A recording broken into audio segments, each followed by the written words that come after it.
Selamat datang di channel Lentera Cerita, tempat di mana suara dan kisah menyatu, menghadirkan cerita penuh emosi, hikmah, dan pelajaran hidup. Di sini, kami menyajikan kisah-kisah menyentuh hati, baik yang terinspirasi dari peristiwa nyata maupun fiksi penuh makna, dikemas secara naratif dan mendalam untuk menemani setiap waktu luang Anda. Jangan lupa like, subscribe, dan tinggalkan komentar agar kami terus semangat menghadirkan cerita-cerita terbaik untuk Anda. Bulan Sabit Lentera Cerita, karena setiap kisah adalah cahaya bagi jiwa. Sinta tidak pernah menyangka hidupnya akan berubah hanya karena sebuah panggilan dari atasan barunya. Di usianya yang ke-25, ia hanyalah karyawan administrasi biasa di perusahaan ekspor-impor kecil di Jakarta. Sejak ayahnya meninggal 3 tahun lalu, Sinta menjadi tulang punggung keluarga. Gajinya yang pas-pasan nyaris tak cukup untuk membiayai pengobatan ibunya yang terbaring sakit di rumah sakit. Setiap malam, ia menghitung uang dengan mata sembab, berharap keajaiban datang dari arah manapun.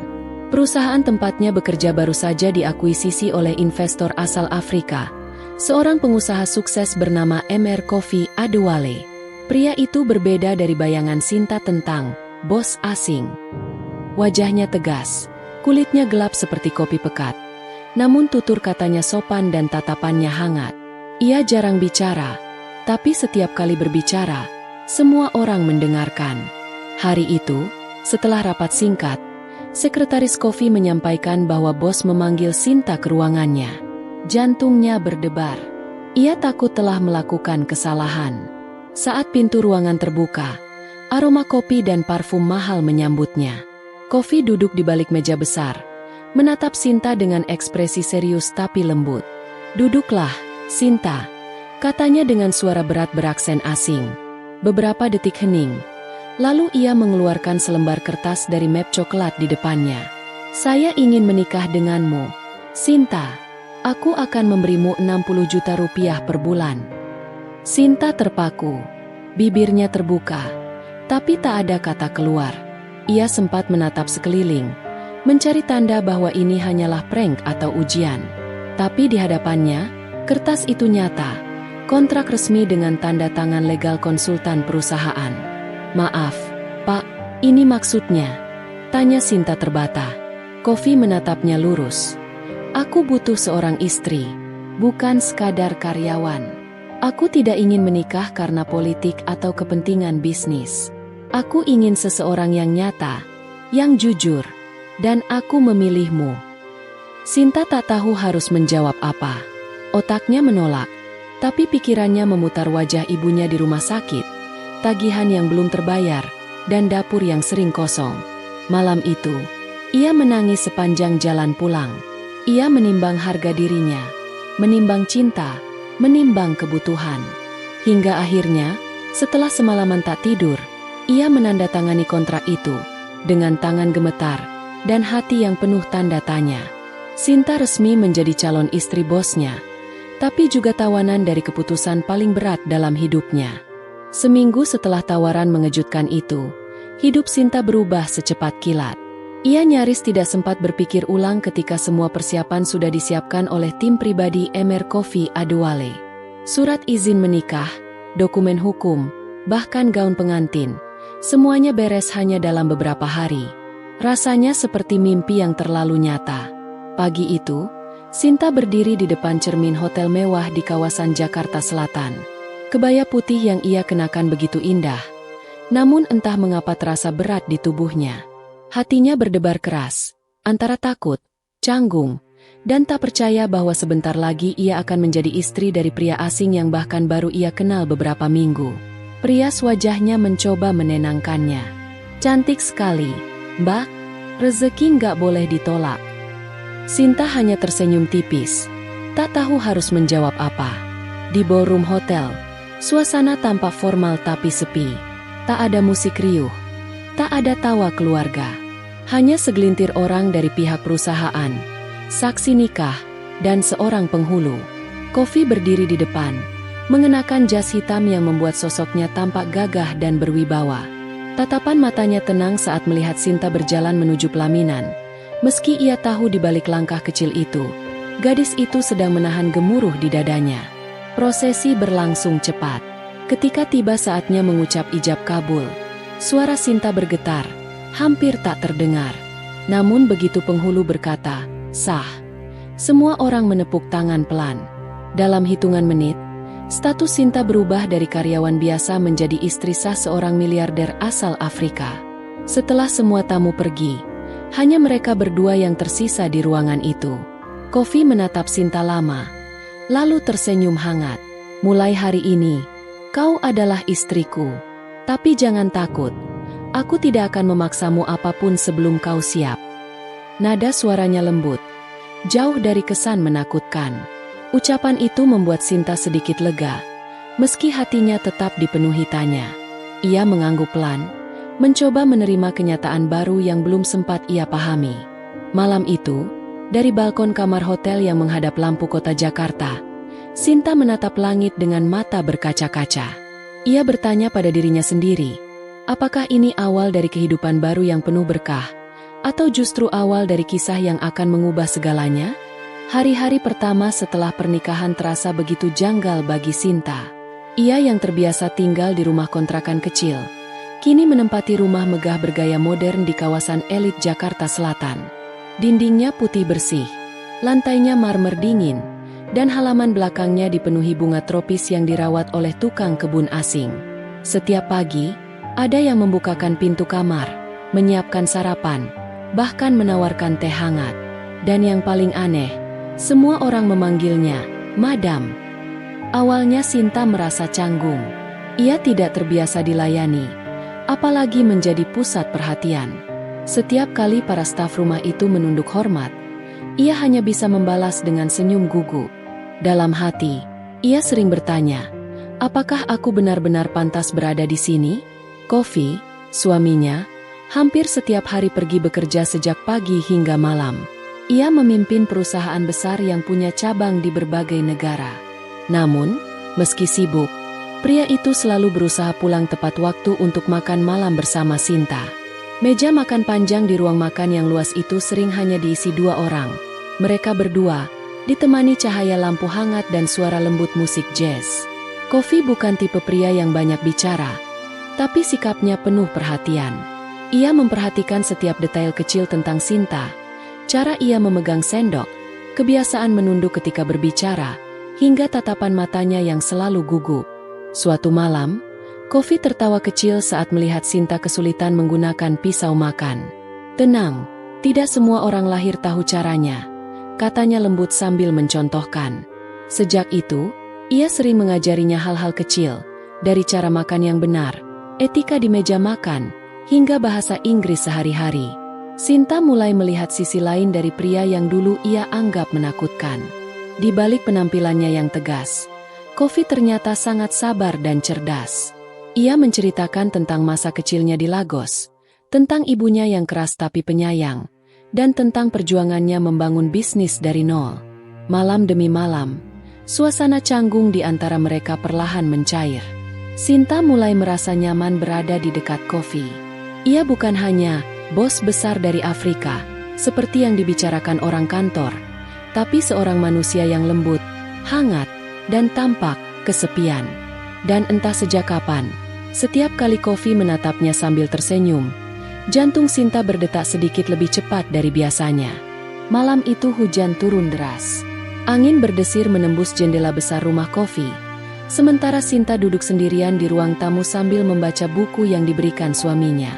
Namun pandangannya kosong. Ia merasa ada sesuatu yang aneh akhir-akhir ini. Telepon Kofi yang sering ia jawab dengan berbahasa asing, pertemuan mendadak, dan wajahnya yang tampak penuh beban setiap kali pulang larut malam. Rasa penasaran yang ia pendam akhirnya memuncak ketika mendengar suara Kofi di ruang kerja. Pintu sedikit terbuka, dan dari celah sempit itu, ia bisa mendengar percakapan serius dalam bahasa Inggris yang sebagian ia pahami. "Ya, aku akan segera mendapatkan status tinggal permanen. Pernikahan ini sah di mata hukum Indonesia. Tidak ada yang perlu dikhawatirkan." Kata-kata itu menghantam dada Sinta seperti petir. Status tinggal permanen?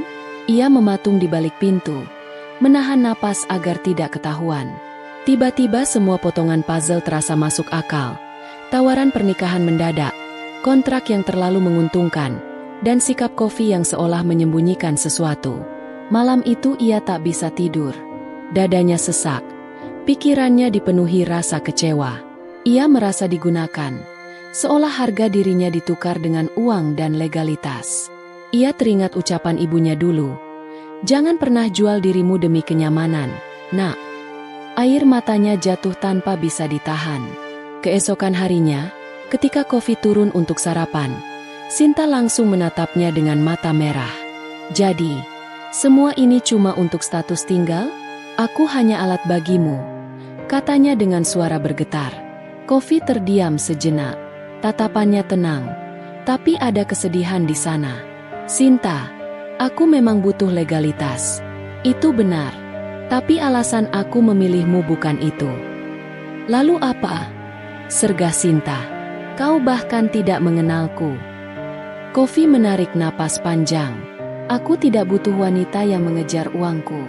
Aku butuh seseorang yang jujur, sederhana, seseorang seperti kamu. Tapi kata-kata itu tak cukup menenangkan hati Sinta. Ia merasa semuanya bohong. Sejak hari itu, Sinta mulai menjaga jarak. Ia menolak makan malam bersama, lebih sering berdiam di kamar, dan menghindari tatapan Kofi. Rumah besar itu kini terasa dingin dan sunyi. Uang 60 juta yang dulu terasa seperti penyelamat, kini hanya tampak seperti bukti dari sebuah pernikahan yang penuh rahasia dan kebohongan. Hari-hari setelah pertengkaran itu berjalan sunyi. Sinta memilih menjaga jarak, sementara Kofi tak pernah memaksa. Ia tetap bersikap sopan, tetap menyiapkan makan malam bersama meski Sinta sering menolak datang ke meja makan. Tapi perlahan, sikap diam Kofi justru membuat Sinta gelisah. Pria itu tidak marah, tidak membela diri, hanya tetap memperlakukan Sinta dengan perhatian yang sama. Suatu pagi, Sinta menerima telepon dari rumah sakit. Ibunya harus menjalani operasi lanjutan, dan biayanya tidak kecil. Ia bingung, hampir putus asa, ketika tiba-tiba pihak rumah sakit mengatakan bahwa semua biaya sudah ditanggung. Suami Anda sudah mengurus semuanya, Bu Sinta, kata petugas itu. Sinta terdiam. Hatinya bergetar, antara terharu dan bingung. Ia tahu siapa yang melakukannya. Namun Kofi sama sekali tidak pernah menyebut soal uang itu. Tidak ada kata-kata sombong, tidak ada pamer. Ia tetap bersikap biasa, seolah tak terjadi apa-apa.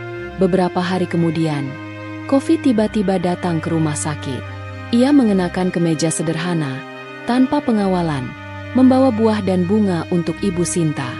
Tatapannya lembut, dan ketika Ibu Sinta tersenyum lemah, Kofi menggenggam tangannya pelan. Ibu harus cepat sembuh. Ya, Sinta butuh ibu. Momen itu membuat Sinta terdiam lama.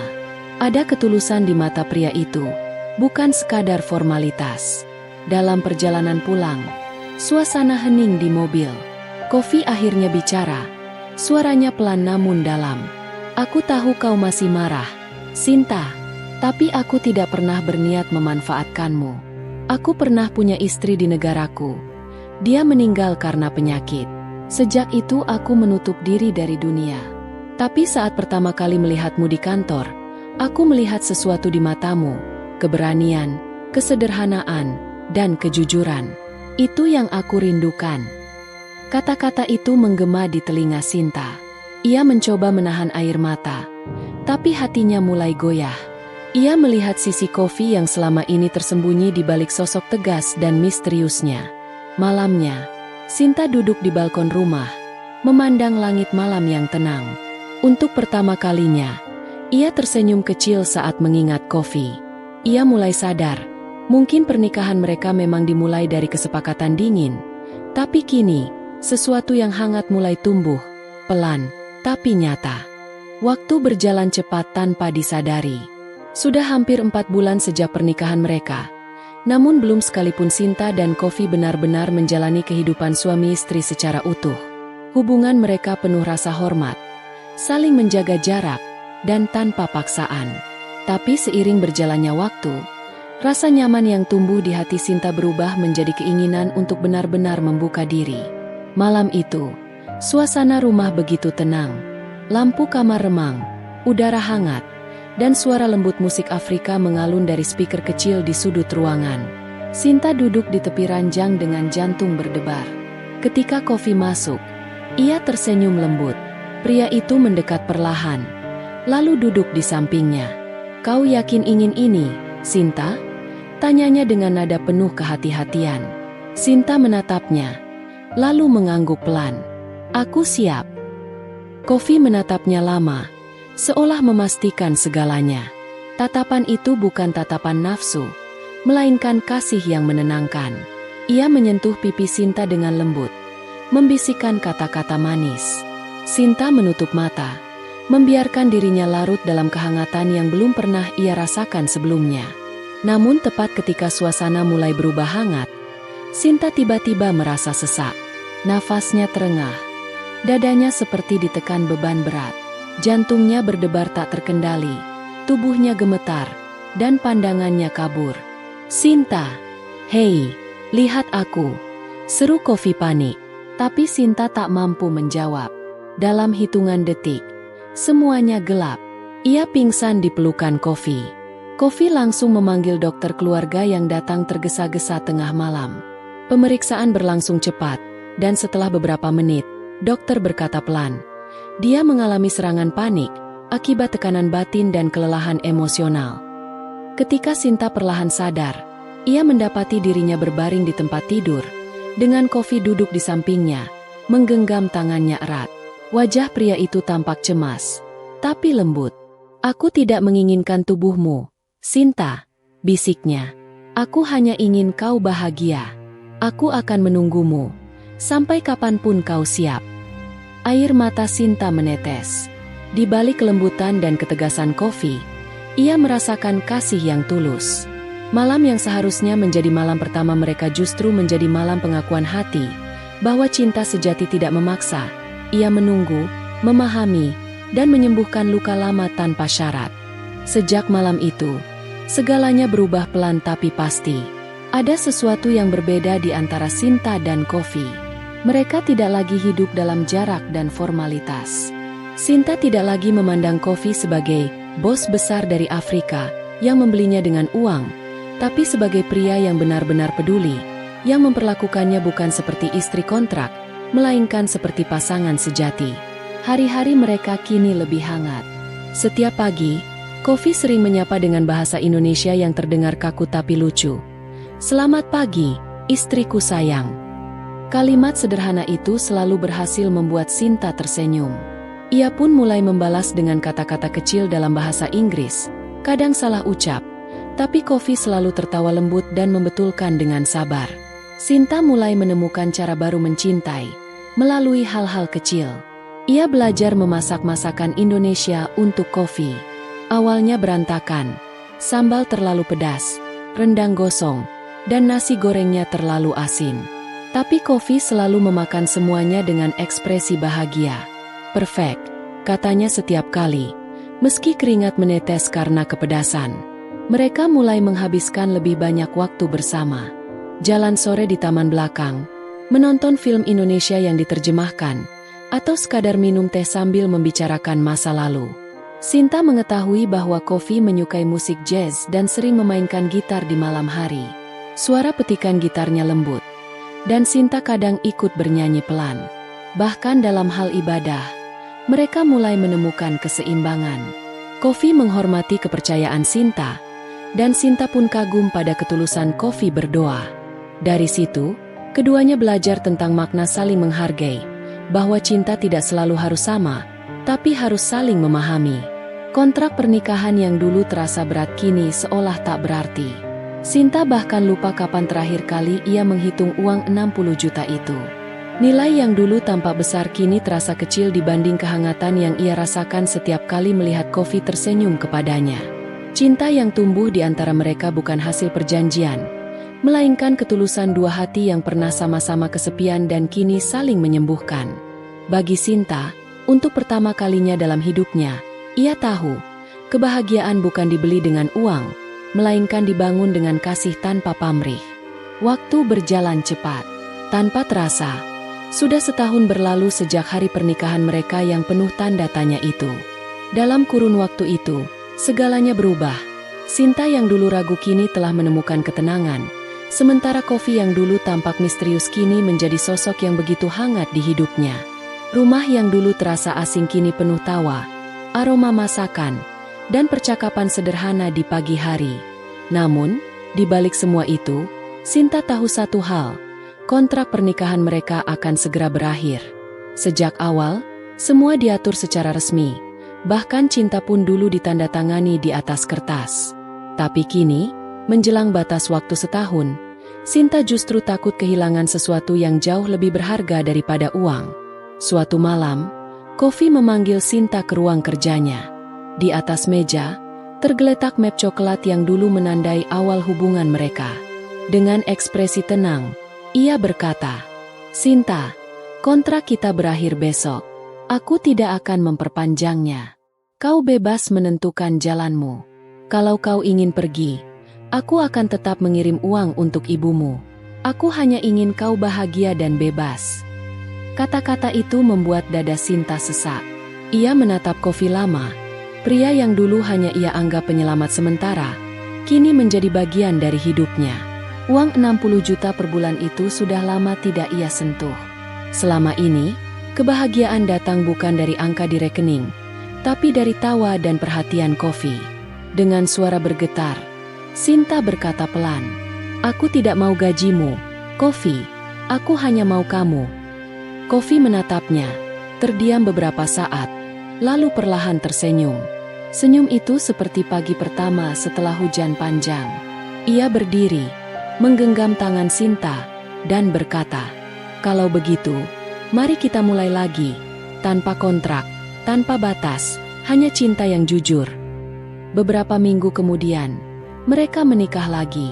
Kali ini tanpa perjanjian, tanpa angka, tanpa tanda tangan pengacara. Hanya doa, tawa, dan janji dua hati yang saling memilih bukan karena kewajiban, tapi karena cinta yang tumbuh dengan kejujuran. Dan sejak malam itu, Sinta tidak pernah pingsan lagi. Ia tidak lagi hidup dalam tekanan, ketakutan, atau kebingungan.